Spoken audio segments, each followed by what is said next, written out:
ஓம் சாய்ராம். அத்தியாயம் 38.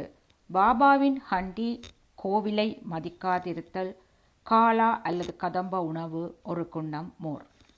சென்ற அத்தியாயத்தில் நாம் பாபாவின் சாவடி ஊர்வலத்தை பார்த்தோம். இந்த அத்தியாயத்தில் ஹண்டி என்ற பாபாவின் சமையல் பாத்திரத்தை, பெரிய அண்டா பற்றியும் மற்ற சில விஷயங்களையும் காண்போம். முன்னுரை. புனிதமான சத்குரு சாயி உலகமனைத்துக்கும் மகிழ்ச்சியை நல்கி அடியவர்களின் நலன்களை நிறைவேற்றி தங்களின் திருவடிகளை சரணடைந்தவர்களின் பேரிடர்களை போக்குவருமான தங்களை வணங்குகிறோம். மிகுந்த தாராள குணமுடையவராகவும் தங்களை சரணடைவோர்களின் பாதுகாவலராகவும் இரட்சகராகவும் விளங்கும் தாங்கள் மக்களுக்காக இறங்கி அவர்களுக்கு நன்மை செய்யவே அவதரித்திருக்கிறீர்கள். தூய ஆன்மாவின் சாராம்சமான சாரு பிரம்மாவின் அச்சில் ஊற்றப்பட்டு இதிலிருந்து ஞானிகளுக்குள் எல்லாம் முடிமணியாக சாயி அவதரித்து விளங்குகிறார். இந்த சாயி ஆத்ம ராமனே ஆவார். தூய தெய்வீக பேரின்பத்தின் இருப்பிடமே அவர். வாழ்க்கையின் அனைத்து குறிக்கோளையும் தாமே அவர் எய்தியதோடு நில்லாது தமது அடியவர்களை பற்றற்றவர்களாகவும் சுதந்திரமானவர்களாகவும் ஆக்கினார். பாபாவின் ஹண்டி. நமது சாஸ்திரங்களில் வெவ்வேறு காலங்களுக்கு வெவ்வேறு சாதனைகள் போதிக்கப்பட்டிருக்கின்றன. தவம் கிருத யுகத்துக்கும், ஞானம் திரேதா யுகத்துக்கும், யக்னம் துவாபர யுகத்துக்கும், தானம் கலி யுகத்துக்கும் சிபாரிசு செய்யப்பட்டிருக்கின்றன. தானங்கள் அனைவற்றிலும் அன்னதானமே சிறந்தது. மத்தியான நேரத்தில் நமக்கு உணவு கிடைக்காத போது நாம் மிகவும் குழப்பமடைகிறோம். அதை போன்ற சூழ்நிலைகளில் மற்ற ஜீவராசிகளும் அங்கனமே உணர்கின்றன. இதை அறிந்து எளியவர்களுக்கும் பசி அடைந்தோருக்கும் உணவளிப்பவரே மிக சிறந்த கொடையாளி அல்லது தர்மவான். உணவே பிரம்மம். உணவிலிருந்தே எல்லா உயிர்களும் பிறக்கின்றன. பிறந்த பின்னும் உணவாலேயே உயிர் வாழ்கின்றன. அழிந்த பின்னும் உணவின் உள்ளேதான் மீண்டும் உட்செல்கின்றன என்கிறது தைத்திரிய உபனிஷம். விருந்தாளி ஒருவர் நம் வீட்டுக்கு வர நேர்ந்தால் அவரை உணவளித்து வரவேற்பது நம்மை கட்டுப்படுத்தும் ஒரு கடமையாகும். செல்வம், சொத்து, உடை முதலான மற்றவித தானங்கள் செய்வதற்கு விவேகம் தேவைப்படுகிறது. ஆனால் உணவின் விஷயத்தில் அத்தகைய யோசனைகள் எதுவும் தேவையில்லை. மத்தியான நேரத்தில் யார் வேண்டுமானாலும் நம் வீட்டு வாசலிடை வரட்டும். அவருக்கு உணவு அளிக்கப்பட வேண்டும். அதிலும் முடவர்கள், சரியாக நடக்க முடியாதவர்கள், குருடர்கள், வியாதி அஸ்தர்களான ஆண்டிகள் முதலியோருக்கு முதலில் உணவு அளிக்கப்பட வேண்டும். உடல் நலமுடன் இருப்பவர்களுக்கும் உறவினர்களும் பின்னால் உண்பிக்கப்பட வேண்டும். முதலில் குறிப்பிட்டோருக்கு உணவளிப்பதால் உண்டாகும் புண்ணியம் பின்னால் குறிப்பிட்டவர்களுக்கு அளிப்பதை விட மிகவும் அதிகமாகும். அன்னதானம் இல்லாத மற்ற தானங்கள் எல்லாம் நிலவற்ற நட்சத்திரங்கள் போன்றும், பதக்கமற்ற அட்டிகை போன்றும், முடிமணியற்ற கிரீடம் போன்றும், தாமரையற்ற குளத்தை போன்றும், பக்தியற்ற பஜனையை போன்றும், குங்குமமற்ற சுமங்கலியை போன்றும், இனிமையான சரீரமில்லாத பாடலை போன்றும், உப்பற்ற தயிரை போன்றுமாக இருக்கிறது. வரன் மற்றெல்லா பதார்த்தங்களையும் விட சிறந்திருப்பதைப் போன்று மற்றெல்லா புண்ணியங்களையும் விட அன்னதானம் சிறந்திருக்கின்றது. இப்போது பாபா எங்கனம் உணவு சமைத்து அதை விநியோகித்தார் என்பதை காண்போம். பாபாவுக்காக ஒரு சிறிதே உணவு தேவைப்பட்டது. அவருக்கு தேவையானதும் சில வீடுகளில் பிச்சை எடுத்து புறப்பட்டது என்பது முன்னமேயே எடுத்து சொல்லப்பட்டு விட்டது. ஆயின் அனைவருக்கும் உணவளிக்க வேண்டும் என்று அவர் தீர்மானித்தால் அவராகவே எல்லா ஏற்பாடுகளையும் செய்கிறார். இந்த விஷயத்தில் அவர் எவரையும் சார்ந்திருக்கவோ தொல்லைப்படுத்தவோ இல்லை. முதலில் கடைவீதிக்கு சென்று சோளம், மாவு, நறுமண பலசரக்கு வகைகள் முதலிய எல்லாவற்றையும் பணம் கொடுத்து வாங்குகின்றார். கோதுமை அரைத்தலையும் தாமே செய்கிறார். மசூதிக்கு முன்னால் உள்ள திறந்த வெளியில் ஒரு பெரிய அடுப்பை வைத்து நெருப்பை மூட்டி அதற்கு மேல் கண்டி என்னும் ஒரு பாத்திரத்தை சரியான அளவு தண்ணீர் ஊற்றி வைக்கிறார். 2 விதமான ஹண்டிகள் இருந்தன. ஒன்று சிறியது, மற்றொன்று பெரியது. முன்னது 50 பேருக்கு உணவளிக்க ஏற்றது. பின்னர் 100 பேருக்கு ஆனது. சில சமயம் அவர் மிட்டா சாவல் என்னும் சர்க்கரை பொங்கலை சமைத்தார். மற்றும் சில சமயங்களில் புலவை மாமிசத்துடன் சமைத்தார். சில சமயங்களில் கொதித்து கொண்டிருக்கும் பரன் என்னும் சூப்பில் கோதுமை மாவை சிறு உருண்டைகளாகவோ அல்லது தட்டையான ரொட்டிகளாகவோ செய்து மிதக்க விட்டார். வாசனைப் பொருட்களை அம்மியில் வைத்து இடித்து தூளை சமையல் பாத்திரத்தில் போட்டார். உணவை மிகவும் சுவையானதாக அவர் எல்லா சிரமங்களையும் எடுத்துக்கொண்டார். ஜவ்வாரி மாவை தண்ணீருடன் கொதிக்கவிட்டு அது தயிருடன் கலந்து அம்பீல் தயார் செய்தார். உணவுடன் இந்த அம்பீலை அனைவருக்கும் ஒரே மாதிரியாக விநியோகித்தார். உணவு ஒழுங்காக வேகிறதா என்பதை பார்க்க பாபா தனது கப்னியின் கைகளை மேலே சுருட்டிவிட்டு கொண்டு தனது வெறும் கையை கொதிக்கும் பாத்திரத்தில் துளியும் பயமின்றி விட்டு கொதிக்கும் கலவையை நன்றாக மேலும் கீழும் பக்கங்களிலும் கலக்கி விடுகிறார். கை வெந்ததற்கான எந்த அடையாளத்தையோ முகத்தில் பயத்தின் எவ்வித சாயலையோ காண முடிவதில்லை. சமையல் முடிந்ததும் பாத்திரங்களை மசூதிக்கு கொண்டு வந்து உரிய முறையில் மௌலியை கொண்டு புனிதமாக்கினார். முதல் உணவின் ஒரு பகுதியை மஹால் சாபாதிக்கும் தாத்தியா பாடேலுக்கும் அனுப்பிவிட்டு மிச்சத்தை எல்லா ஏழை எளியவர்களுக்கும் திக்கற்றவர்களுக்கும் அவர்கள் உளம் நிறையும் வண்ணம் தமது கையாலேயே பரிமாறினார். பாபா தாமே சமைத்து தாமே பரிமாறிய உணவை உட்கொண்டவர்கள் நிச்சயமாக ஆசீர்வதிக்கப்பட்டவர்கள், அதிர்ஷ்டசாலிகள். இத்தருணத்தில் ஒரு சிலர் சந்தேகத்தையும் கிளப்பலாம். பாபா காய்கறிகளையும் அசைவ உணவையும் பிரசாதமாக தமது அடியவர்களுக்கு ஒரே மாதிரியாகவா வழங்கினார்? விடை வெளிப்படையானதும் எளிதானதும் ஆகும். அசைவ உணவு பழக்கப்பட்டோருக்கு ஹண்டியிலிருந்து பிரசாதமாக உணவு வழங்கப்பட்டது. அதிலும் பழக்கமில்லாதவர்களை அதை தொட அனுமதிப்பதில்லை. இவ்வுணவை விசேஷமாக அனுசரிக்க அவர் அவர்களிடம் எவ்வித விருப்பத்தையோ ஆசையோ தூண்டிவிட்டதில்லை. குருவே பிரசாதமாக எதையாவது அளிக்கும்போது அது ஏற்றுக்கொள்ளத்தக்கதா இல்லையா என்று எண்ணுபவன் நரகத்தை அடைகிறான் என்னும் ஒரு கொள்கை நன்றாக உறுதி செய்யப்பட்டிருக்கிறது. இந்த கொள்கையை எந்த ஒரு சீடனும் எவ்வித மனதில் ஏற்றுக்கொண்டிருக்கிறான் என்பதை அறிய சில நேரங்களில் பாபா சோதனைகளை நடத்துவார். உதாரணமாக, ஒரு ஏகாதசி தினத்தன்று தாதே கேல்கரிடம் சில ரூபாய்கள் கொடுத்து அவரையே நேராக கொரலாவுக்கு சென்று அங்கிருந்து மாமிஷம் வாங்கி வரும்படி கூறினார்.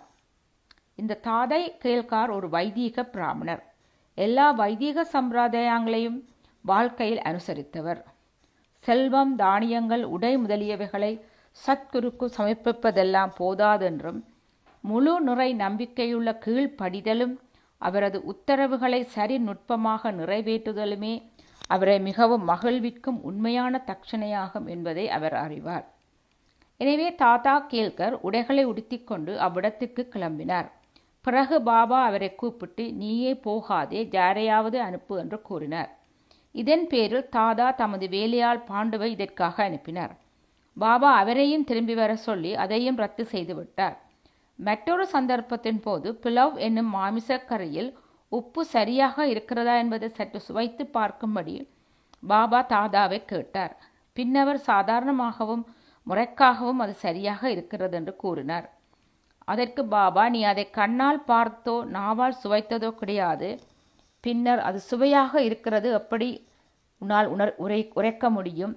பாத்திரத்தின் மூடிய திறந்து பார் என்று கூறிக்கொண்டே பாபா அவரது கையை பிடித்து பானைக்குள் அழுத்தி கையை முன்னால் நீட்டி கரண்டியை எடுத்து, வைதிகத்தை பற்றி கவலைப்படாமல் பதறாமல் கொஞ்சம் எடுத்து சாப்பாட்டில் போட்டுக்கொள் என்றார்.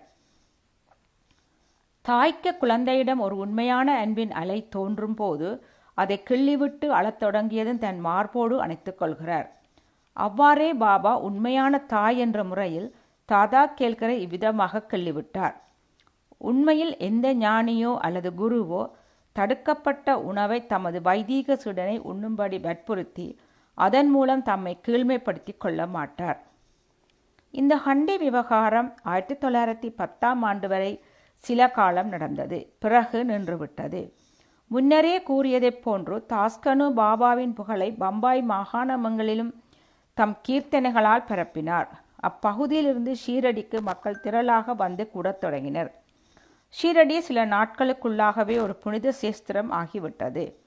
பக்தர்கள் வெகுமதி அளிப்பதற்காக பல்வேறு பொருட்களை கொணர்ந்தனர். வெவ்வேறு உணவு வகைகளில் நைவேத்தியமாக சமர்ப்பித்தனர். அவர்கள் அவ்வாறு அளித்த உணவுப் பொருட்கள் எவ்வளவு என்றால், பக்கிரிகளும் ஆண்டிகளும் வயிறு பிடைக்க உண்டுவிட்டு பின்னும் மீதி இருக்கும் அளவு இருந்தது. எங்கனம் நைவேத்தியம் பகிர்ந்தளிக்கப்பட்டதென்று கூறும் முன்பு உள்ளூரில் இருந்த கோவில்களின் மீதும் தெய்வங்களின் மீதும் பாபாவுக்கு எத்தகைய மரியாதையும் ஆர்வமும் இருந்தது என்பதை விளக்கும் நானா சாஹேப் சாந்தோர்கரின் கதையை எடுத்துக்கொள்வோம். நானா சாஹேப் கோவிலை மதியாதிருத்தல். சிலர் தங்களுக்குள்ளே உரிய முறையில் அனுமானித்து கொண்டும் யூகித்து கொண்டும் சாயி ஒரு பிராமணர் என்றும் சிலர் அவர் ஒரு முகமதியர் என்றும் கூறினர். உண்மையில் அவர் எந்த ஜாதியையும் சேர்ந்தவர் அல்ல. எப்போது எந்த ஜாதியில் பிறந்தார் என்பதையும் அவரது பெற்றோர் யார் என்பதையும் ஒருவரின் நிச்சயமாக அறிந்திருக்கவில்லை.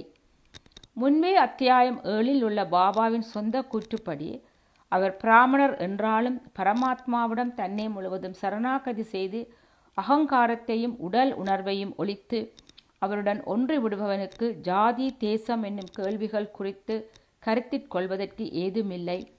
பின்னர் அவர் எங்கனம் ஒரு பிராமணராகவோ முகமதியவராகவோ இருக்க முடியும்? அவர் ஒரு முகமதியர் என்றால் மசூதியில் அணையாமல் எப்போதும் துணியை எங்கனம் எரிய வைத்து கொண்டிருக்க முடியும்? அங்கு எங்கனம் ஒரு துளசி பிருந்தாவனம் இருக்க முடியும்? சங்கோசை மணியோசை இன்னிசைக் கருவிகள் ஆகியவைகளை எங்கனம் அனுமதிக்க முடியும்? அவர் ஹிந்து வழிபாட்டு முறைகளின் எல்லா அம்சங்களையும் எங்கனம் நடக்க விட்டிருக்க முடியும்? அவர் ஒரு முகமதியராக இருந்தால் அவர் காதுகள் குத்தப்பட்டிருக்குமா? ஹிந்து கோவிலாக செப்பனிட தம் கையில் இருந்த பணத்தை அவர் செலவு செய்திருக்க முடியுமா? மாறுபாடாக ஹிந்து கோவில்களையும் தெய்வங்களையும் மதியாமல் இருப்பதை அவர் சிறிதும் சகிப்பதில்லை. ஒருமுறை நானா சாஹேப் சாந்தோர்கர் பினிவாலே என்ற தனது ஷட்டகருடன் சீரடிக்கு வந்தார். அவர்கள் மசூதிக்கு சென்று பாபாவின் முன்னால் அமர்ந்து பேசிக்கொண்டிருந்த போது பாபா திடீரென்று நானா சாஹேப்பின் மீது கோபமடைந்தார். நீ இவ்வளவு காலம் எனது கூட்டுறவில் இருக்கிறாய், எங்கன நீ இவ்விதம் நடந்து கொள்கிறாய் என்று அவரை கேட்டார். முதலில் நானா சாஹேப்புக்கு ஒன்றும் புரியவில்லை. தாழ்மையுடன் விளக்கும்படி கேட்டுக்கொண்டார். பாபா அவரை கோபர்காவன் எப்போது வந்தார் என்றும் அங்கிருந்து சீரடிக்கு எங்கனம் வந்தார் என்பதையும் கேட்டார். உடனே நானா சாஹேப் தனது தவறை புரிந்து கொண்டார். அவர் ஷீரடிக்கு வரும்போதெல்லாம் கோபர்கவானில் கோதாவரி கரையிலுள்ள தத்தரின் கோவிலை வழிபட்டு வருவது வழக்கம். ஆனால் இம்முறை தத்தரின் பக்தரான தனது உறவினரையும் அக்கோவிலுக்குள் போகாமல் தடுத்து தாமதத்தை தவிர்க்கும் பொருட்டு ஷீரடிக்கு நேரடியாக வந்துவிட்டார். இக்குற்றத்தை எல்லாம் அவர் பாபாவிடம் ஒப்புக்கொண்டு கோதாவரியில் குளித்து கொண்டிருக்கும் போது ஒரு பெரிய முள் அவர் பாதத்தில் குத்திவிட்டதனால் அது அவருக்கு மிகுதியான தொல்லையை கொடுத்தது என்று கூறினார். பாபா அது அவருக்கு லேசான தண்டனை என்று கூறி எதிர்காலத்தில் ஜாக்கிரதையாக இருக்கும்படி கூறினார். காலா கதம்ப உணவு. நைவேத்தியம் விநியோகிக்கப்பட்டும் கதைக்கு திரும்புவோம். ஆரத்தி நிகழ்ச்சி முடிந்த பின்னால் எல்லோரையும் உதியுடனும் ஆசீர்வாதங்களுடனும் அனுப்பிய பிறகு உள்ளே சென்று நிம்பாரில் தமது முதுகை சாய்த்து கொண்டு 2 வரிசையுள்ள பந்தியுடன் அமர்ந்திருப்பார். நைவேத்தியம் கொண்டு வந்த பக்தர்கள் பூரி, மாண்டி, போலி, பாசந்தி, சன்சா, சோறு முதலியவை உள்ள தங்களது உணவு பதார்த்தங்களை வலிந்து உள்ளே அனுப்புவார்கள். பாபாவினால் புனிதமாக்கப்பட்ட உணவின் பிரசாதத்துக்காக வெளியே காத்து கொண்டிருப்பவர்கள் எல்லா உணவுகளும் கதம்ப கூட்டாக கலக்கப்பட்டு பாபாவின் முன் வைக்கப்படும். அதை அவர் கடவுளுக்கு சமர்ப்பித்து புனிதப்படுத்துவார். அதன் பகுதிகள் வெளியில் காத்து கொண்டிருக்கும் நபர்களுக்கு அளிக்கப்பட்டு மீதமுள்ள பாபா நடுநாயமாக அமர்ந்திருக்கும் மக்களுக்கு பரிமாறப்படும். 2 வரிசையில் அமர்ந்திருக்கும் பக்தர்களும் வயிறார உண்ணுவர். புனிதமாக்கப்பட்ட உணவை உள்ளே அமர்ந்திருக்கும் அனைவருக்கும் ஒவ்வொருவரின் தேவையையும் சௌகரியத்தையும் கவனித்து பரிமாறும்படி நானா சாஹேப் நிமோன்கரையும் ஷாமாவையும் பாபா தினந்தோறும் கேட்டுக்கொள்வார். அவர்கள் இதை மிகவும் ஜாக்கிரதையாகவும் பிரியத்துடனும் செய்வார். இவ்வாறு அளிக்கப்பட்ட ஒவ்வொரு கவள உணவும் அடியவர்களுக்கு போஷாக்கையும் திருப்தியையும் தந்தது. எத்தகைய இனிமையான விருப்பமான புனிதமாக்கப்பட்ட உணவு அது! எப்போதும் புனிதமானது, தெய்வீகமானது. ஒரு கிண்ணம் மோர். ஒருமுறை இந்த கூட்டத்தில் இருந்தபோது ஹேமத் பந்த் வயிறு நிறைய சாப்பிட்டு விட்டார். அப்போது பாபா அவருக்கு ஒரு கிண்ணத்தில் மோர் கொடுத்தார். அதன் வெண்மையான தோற்றம் அவரை மகிழ்வித்தது. ஆனால் வயிற்றில் அதற்கு இடம் இருக்காதென்று அஞ்சி லேசாக உறிஞ்சினார். மிகவும் சுவையாக இருந்தது. அவரது தடுமாறும் எண்ணத்தை புரிந்து கொண்ட பாபா, எல்லாவற்றையும் குடித்துவிடு, இனிமேல் இம்மாதிரி வாய்ப்பு உனக்கு கிடைக்காது என்று கூறினார். அப்போது ஹேமத் பந்த் அதை முழுக்கவும் பருகினார். பாபாவின் உரை தீர்க்க தரிசனமானது என்று கண்டார். ஏனெனில் பாபா சீக்கிரத்தில் மகா சமாதி அடைந்தார். இப்போது வாசகர்கள் ஹேமத் பந்துக்கு நிச்சயம் நன்றி செலுத்த வேண்டும். அவர் கிண்ணத்தில் இருந்த மோரை அருந்தினார். ஆனால் பாபாவின் லீலைகள் என்ற ரூபத்தில் வேண்டிய அளவு அமிர்தத்தை நமக்கு விநியோகித்தார். பற்பல கிண்ணங்கள் அமிர்தத்தை நாம் பருகுவோம். திருப்தி அடைந்து மகிழ்வோம். ஸ்ரீ சாயை பணிக. அனைவருக்கும் சாந்தி நிலவட்டும்.